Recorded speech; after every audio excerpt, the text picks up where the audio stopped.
और फिर बंगला भी गंवाने का, सब कुछ वो गंवा देंगे। उनके पास समय बहुत कम होता जा रहा है। अभी आप देखिए सोमवार को तल्ख टिप्पणी अगर हाईकोर्ट कर देता, ऑलरेडी उन्होंने कहा है, तो ये भी एक कारण है स्ट्रेस का कि वो कुछ रणनीति नहीं बना पा रहे हैं। निश्चित तौर एक तो कैंपेन से उनको रोक दिया गया है।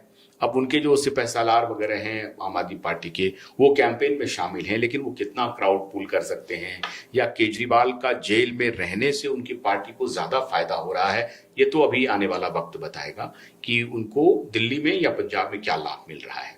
पंजाब में तो मान अपना काम कर रहे हैं, लेकिन इसमें कोई शक नहीं है कि केजरीवाल अब फंस गए हैं, उनको निर्णय लेना ही पड़ेगा। अगर नहीं वो अनिर्णय की स्थिति में रहते हैं केजरीवाल, तो शीश महल भी जाएगा और सत्ता भी जाएगी। देखिए, मुख्यमंत्री पद गंवाने के बाद, मुख्यमंत्री पद कब गंवा देंगे वो, या तो राष्ट्रपति शासन लग जाए या ये इस्तीफा दे दे, स्वयं इस्तीफा दे दे, स्वयं इस्तीफा दे दे, और अगर उनकी पत्नी मुख्यमंत्री न बनी तो शीश महल चला जाएगा। ये तय, क्योंकि जो भी मुख्यमंत्री बनेगा वो वहां रहेगा, क्योंकि ये डेजिग्नेटेड। लेकिन ये जरूरी है कि केंद्र सरकार या एलजी रिजल्ट आने का इंतजार करे, 4 जून का इंतजार करे? कोई जरूरी नहीं है, इस बीच में भी कर सकते हैं। कोई जरूरी नहीं, वो तो वाटर टेस्ट कर रहे हैं। 2 फेज निकल गया, 3 फेज, 4 फेज, अगर उनको लगता है कि हम मेजोरिटी के आसपास पहुंच रहे हैं तो कभी भी हो सकता है, 4 जून के पहले हो सकता है। दिल्ली में इलेक्शन है 26 मई को। केजरीवाल साहब के पास समय 26 मई तक, ये लक्ष्मण रेखा है उनके पास। 26 मई से 27 मई के बाद उनके हाथ से गेंद निकल जाएगा, फिर किसी वक्त लेफ्टिनेंट गवर्नर रिकमेंडेशन। 26 मई तक वो इंतजार कर रहे हैं कि 26 मई तक अगर हमारी सरकार जाती है, फर्ज कीजिए राष्ट्रपति शासन लगता है, तो इनके लिए विन विन सिचुएशन होगा। ये केंद्र सरकार भी एसेस कर रही है, मतलब बीजेपी भी एसेस कर रही है। ये बहुत ही एकदम से कह रहे हैं कि सांप छुछुंदर वाला खेल हो गया है ना। मतलब भारतीय जनता पार्टी भी एसेस कर रही है कि अगर 26 मई के पहले हमने सरकार इनका बर्खास्त किया, अगर किया, तो ये हमारे खिलाफ जा सकता है और इससे हमको नुकसान हो सकता है दिल्ली में। तो ये उनको लग रहा है कि 26 मई तक ना किया जाए। लेकिन 26 मई को जैसे ही इनका इलेक्शन खत्म हो जाएगा और उसके बाद एक फेज बचता है, शायद 1 जून को फेज है, उसके बाद तो फिर इलेक्शन है नहीं, तो एक फेज का आखिरी फेज तक में रिस्क लिया जा सकता है, कुछ भी हो सकता है। निश्चित तौर से। उतना ही नहीं, अगर मान लीजिए हाईकोर्ट की तल्ख टिप्पणी आती है, मजबूर हो जाता है हाईकोर्ट, सुप्रीम कोर्ट में भी उनका मंडे को हियरिंग है, अगर सुप्रीम कोर्ट ने, अगर कोर्ट्स ने अगर स्ट्रांग स्टेटमेंट्स दे दिए, सुप्रीम कोर्ट से उनको रिलैक्स मिलने की संभावना है, आपको लग रही है? मुझे दूर दूर तक नहीं लगता सुप्रीम कोर्ट से, क्योंकि सुप्रीम कोर्ट में केस क्या है ये हमें समझना चाहिए। मुद्दा है कि क्या केजरीवाल साहब का जो अरेस्ट ईडी ने किया है वो कानूनी तरीके से वैध है या अवैध है, मुद्दा ये, बाकी कोई और मुद्दा नहीं है। तो लोअर कोर्ट से हाई कोर्ट तक सभी ने कहा है कि भाई कानून में ही लिखा हुआ है कि अगर वहां भी ये फंस गए हैं। वहां भी मेरे ख्याल से जो इनके वकील हैं उन्होंने इनके अरेस्ट को अवैध बताया। एक जगह अरेस्ट को अवैध बताया, दूसरी जगह लोअर कोर्ट में वो कह रहे हैं कि हम तो इनको ये कर रहे हैं, इन्वेस्टिगेशन में सहयोग कर रहे हैं। तो समझ में नहीं आ रहा है, अगर इन्वेस्टिगेशन में सहयोग कर रहे हैं तो अरेस्ट को भी आप इसका मतलब जस्टिफाई कर रहे हैं, इसलिए आप मांग रहे हैं, और यहां सुप्रीम कोर्ट में कह रहे हैं कि इनका अरेस्ट जो है वो अवैध है। तो ये कॉम्प्लेक्स स्थिति हो गई है उनके लिए।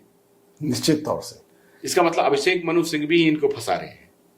मैंने आपसे एक बार कहा था एक डिबेट में कि वकील एक और गुनाह एक, लेकिन 2 अलग क्लाइंट्स के लिए 2 अलग राय। एक को एडवाइस आता है कि आप समन्स का डिसऑनर कीजिए, और दूसरे क्लाइंट को जो सोनिया गांधी और राहुल गांधी थे उनको सलाह देते हैं कि आप समन्स का ऑनर कीजिए। तो केजरीवाल ने डिसऑनर कर दिया, वो कोर्ट ने भी मान लिया ये तो अपराध का कमिट हो गया और वो बेल पर है। केजरीवाल उस मुद्दे पर बेल पर है, उसका अभी आना बाकी है। उसका फैसला जिस दिन भी आएगा, 9 सम्मन को इन्होंने ये किया, और 2 अलग अलग केस है, एक ही नहीं। तो उनको 2 महीने की सजा तो निश्चित तौर पे उन्हें भी मालूम है हो जाएगा, वो कितना भी दूर तक उसे खींचने की कोशिश, वो केस अलग केस है, वो अलग केस है। तो केजरीवाल साहब के पास कोई चारा नहीं। अभी आपने देख पढ़ा होगा न्यूज़पेपर में कि एलजी साहब ने, यहाँ पे मेयर का इलेक्शन था, जो दिल्ली की मेयर है, उन्होंने एक फाइल भेजा था कि इस डेट को मेरा टर्म खत्म हो रहा है, आप इलेक्शन करवा लीजिए। तो एलजी साहब ने क्या लिखा उस पर फाइल पर, आज ही अखबार में आया कि in the absence of the opinion of the chief minister it would be inappropriate for me to give any decision as per rule. मतलब क्या होगा, सरकार का एक बड़ा काम ठप पड़ गया। अभी दिल्ली में मेयर नहीं है, कोई निर्वाचित और मेयर उसके नहीं लिए है। चीफ मिनिस्टर का ओपिनियन बहुत जरूरी है। और चीफ मिनिस्टर ओपिनियन दे नहीं सकते क्योंकि फाइल अंदर जा नहीं सकती जेल के अंदर। क्या एलजी साहब को मालूम नहीं है बात? उन्हें भी मालूम है। तो ये सारे आधार बनाए जा रहे हैं। ऐसे 3000 file chief secretary of Delhi के पास पेंडिंग है। Because that file, those file cannot go inside the jail. Inside the तो नहीं, आप इसका मतलब आप ये कह रहे हैं कि केजरीवाल जो है वो अपनी ही चाल में बिल्कुल मकड़ जाल में फंसते जा रहे हैं और कानूनी पचड़ा ऐसा हो रहा है कि उनको कोई रिलीफ मिलने की संभावना दूर दूर तक नहीं हो रही है। और इस उनके जेल में रहने से पॉलिटिकल उनको फायदा कितना मिलता है ये तो 26 मई को पता चलेगा या 4 जून को पता चलेगा, ये आप कह रहे हैं। आपने एक चीज नोटिस किया होगा कि कोर्ट का आचरण क्या है केजरीवाल के प्रति। पहले केजरीवाल साहब जब भी जाते तो कोर्ट उसे तुरंत सुन लेती थी, उसी दिन, उसके अगले दिन ही सुनना, डेट तुरंत का तुरंत मिलता था। लेकिन पिछला 2-3 घटना ऐसे हुए कि केजरीवाल साहब को क्या कह रहे हैं, अभिषेक मनु सिंघवी साहब जा रहे हैं, बोल रहे हैं कि अर्जेंट हियरिंग है, और जजेस क्या कह रहे हैं कि आप ईमेल भेजिए। जब वो ईमेल भेजते तो 15 दिन का तारीख देते। मतलब केजरीवाल साहब को भी एक आम लिटिगेंट के तरह supreme court, high court, lower court treat करना शुरू कर दिया है।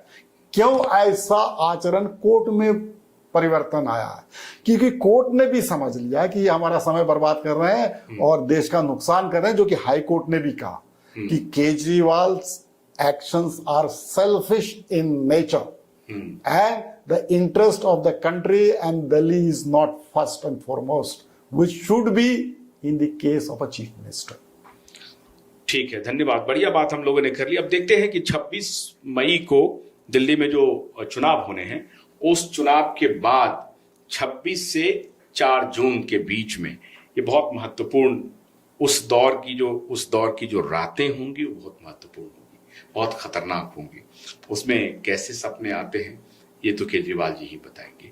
लेकिन 4 जून के बाद का समय तो और भी खतरनाक होने वाला है। अगर 26 मई से 4 जून के बीच में आम आदमी पार्टी ने कोई निर्णय नहीं लिया तो कुछ भी हो सकता है। और 4 जून को अगर अपेक्षित रिजल्ट आ गया, जो 400 पार वाली, अगर 400 पार वाले ना भी आए और अगर मोदी दोबारा जीत करके आ जाते हैं, तिवारा जीत के आ जाते हैं, तो फिर 4 जून के बाद तो कुछ भी हो सकता है। 10 जून, 15, इतने लंबे समय तक नहीं जा सकता है। तो मैक्सिमम 15 जून तक का वक्त है अरविंद केजरीवाल, उनकी पार्टी, उनके परिवार के पास और उनके पास। मान लीजिए मोदी जी नहीं आए पल भर के, ऐसा होगा नहीं, लेकिन मान लीजिए। क्यों नहीं हो सकता? हो सकता है, नहीं है। हाँ, मान लीजिए विपक्ष आ गई, हम लोग मान रहे हैं, प्रोबेबिलिटी ढूंढ रहे हैं दोनों पक्ष से कोई और से। तो सबसे पहला काम करेंगे, दिल्ली के एलजी को हटाएंगे। कर सकते हैं, लेकिन एलजी को हटाना भी इतना आसान नहीं रहेगा, उन्हें कोई कारण ढूंढना पड़ेगा। एक कारण क्या है? नहीं, सुप्रीम कोर्ट ने ये आप एक भजनला ये दिल्ली के कारण नहीं, अभी तक तो जितने आपको हटाए गए हैं गवर्नर और एलजी को, सुप्रीम कोर्ट ने कानून निर्धारित किया है कि आप गवर्नर को मन मर्जी से हटा नहीं सकते हैं। उन्होंने दिल्ली के खुराना साहब थे chief minister, ex chief minister, जो गवर्नर राजस्थान के गवर्नर थे, और उन्हें कांग्रेस पार्टी की सरकार आते ही उन्हें बर्खास्त कर दिया। अब उन्होंने मना कर दिया, उन्होंने बोला कि शो कॉज नोटिस देगा, कारण बताना होगा क्यों हम वो निकाल रहे हैं। तो उतनी तुरंत से नहीं निकालेंगे, हो सकता निकालेगा 2-4-6 महीने का रीजन वो ढूंढेंगे। लेकिन अगर इंडिया गठबंधन की सरकार बन जाती है तो केजरीवाल काफी रिलीफ महसूस करेंगे, ऐसा जी नहीं। हाँ, वो अब देखिए, अब वो पार्टी से उनका मसला फिसल चुका है, वो कोर्ट में चला गया है। अभी वो कोर्ट के दया पर निर्भर है। कोर्ट का मूड भी तो चेंज हो सकता है जी नहीं। केंद्र में देखिए, जो ऐसा एज्यूम करते हैं। वो कब होगा? जब केस विड्रॉ होगा, लेकिन वो केस विड्रॉ भी नहीं हो सकता इतना जल्दी। विड्रॉ करने के लिए भी उसे समय लगेगा 6 महीने 1 साल। तुरंत ही आप पाला नहीं पटल देने दो। ऐसा कैसे विड्रॉ हो सकता है जिसमें ईडी खुद कहे कि किंगपिन है? वो कहे कि पूरे केस में केजरीवाल के ऊपर आरोप लगा हुआ। हाँ, माना, बिल्कुल आप कह रहे हैं, उसको कोरोबरेट किया। उन्होंने कहा कि ऐसा प्रतीत होता है। ये तो नहीं कहा, लेकिन ये कहा कि उनकी बात से सहमति जताई। कोर्ट ने ये कहा कि अगर ईडी ने कहा कि ये केजरीवाल जी इस शराब की पॉलिसी को बनाने में और इस घोटाले में, स्कैम में किंगपिन है, तो उसको कोर्ट ने भी तवज्जो दिया। कोर्ट ने भी स्वीकार किया एक प्रकार से कि ऐसा प्रतीत होता है। वर्बेटम उन्होंने कुछ ऐसा नहीं कहा। तो इसका मतलब है कि बहुत आसान नहीं होगा। अगर इंडिया गवर्नमेंट भी गठबंधन भी आ जाती है सरकार में, तो उनके लिए भी बहुत आसान नहीं होगा केजरीवाल को रिलीफ देना। आप ये कह रहे हैं? जी हाँ। तो केजरीवाल की राह अंततः बहुत कठिन होने वाली है। जी हाँ। अरविंद केजरीवाल जी को ये बात अब समझना पड़ेगा कि जो रास्ता उन्होंने खुद तैयार किया, पॉलिटिक्स ऑफ डिस्ट्रस्ट का, अविश्वास का, धोखे का, आज वो खुद उसी जाल में फंस गए हैं। अरविंद केजरीवाल एक सिंबल हैं उनके लिए, जो बहुत चालाकी से दूसरे को गिरा करके आगे बढ़ना चाहते हैं या धोखा देने में यकीन करते हैं, और उनको लगता है कि धोखा बाय हुक एंड क्रोक, हमको किसी भी तरह से सत्ता में बने रहना है या कोई भी सक्सेस पाना है या दूसरे को एकदम से मार करके आगे बढ़ जाना है। ये उनके लिए बहुत बड़ी नसीहत है मेरे ख्याल से, कि अरविंद केजरीवाल एक बहुत बड़ी नसीहत है उनके लिए, जो सार्वजनिक जीवन में या समाज में जो रहते हैं, जो इस प्रवृत्ति में यकीन करते हैं कि कुछ भी कर लीजिए, झूठ बोल लीजिए, ठग लीजिए, धोखा दे दीजिए, बस अपना काम बना लीजिए। ये जो अपना काम बनाने वाली जो प्रवृत्ति है, उनके लिए ये बहुत बड़ा सबक है कि अंततः आपको चोट खानी पड़ेगी और आपको नुकसान झेलना पड़ेगा। क्योंकि अब मैं ये तो नहीं कहूंगा कि ऊपर वाले की लाठी में बड़ी ताकत होती है और वो शोर भी नहीं मचाता है, लेकिन कुछ ना कुछ एक पावर है जो ये सबको देखते रहता है कि आप अगर गलत करके, धोखा देके, फ्रॉड करके आगे बढ़ने की नीयत रखते हैं तो आप बचेंगे नहीं, आपको भुगतना पड़ेगा।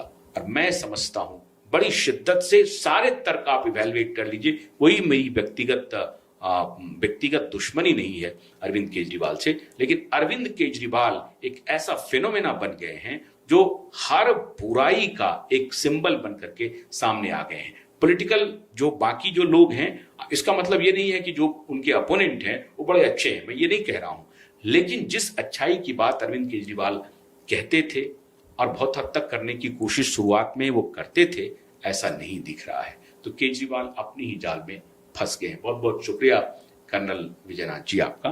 नमस्कार।